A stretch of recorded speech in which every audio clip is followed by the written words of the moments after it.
খালি 120।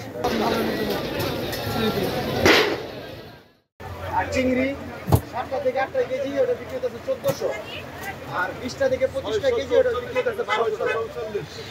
আর ভালো মাছ ভালো মাছের দাম মোটামুটি কোরাল সামুদ্রিক কোরাল এটা নিতে এটা বিক্রি করতে আপনার 550 থেকে 600 টাকা। আজকে কি মাছের দাম একটু বেশি লাগতেছে না?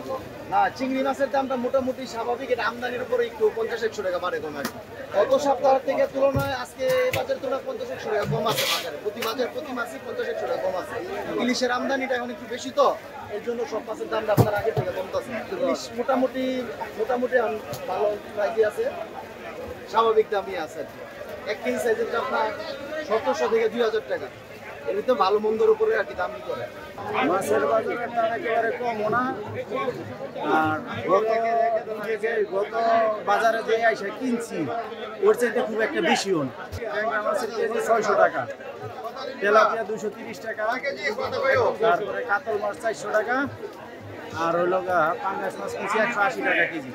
অবশ্যই ক্রেতার উপর চাপ করবো, কারণ এখানে মাছ আমি ট্যাংরা মাছ কিনছি 600 টাকা কেজি, আমার জন্য যদি 400 টাকা কেজি হইতো আরো ভালো হইতো। মাছের দাম না, নিত্য প্রয়োজনীয় যত জিনিস আছে সব জিনিসের দাম কমানোর জন্য আমার অনুরোধ থাকবে। বাইনি মেলা 800 টাকা, আচুয়া 700 টাকা, ট্যাংরা 700 টাকা, আর নামটা হলো তপসি 650, বাবা সাহেব আলী 380 টাকা কেজি। আর তারপর চিংড়ি মাছ কিনলাম 1300 টাকা কেজি। তারপরে আরেকটা মাছ কিনছি ওটাও 1000 টাকা কেজি। মোটামুটি নাগালের ভিতরে আছে, ঠিক আছে।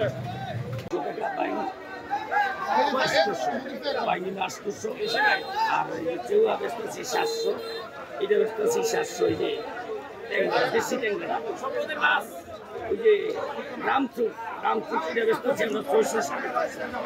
এখন বর্তমানে আড়তের অবস্থা একটু শোচনীয়, কারণ বুঝতে পারছেন ব্যবসা বাণিজ্য অবস্থা একটু খারাপ, আর এমন মাছ আসছে কম, তাই আমরা একটু আছি। কাস্টমার আগের থেকেও অনেক কম, মানে মানুষের কাছে তো এখন বলতে গেলে বাজার খুব খারাপ যাচ্ছে।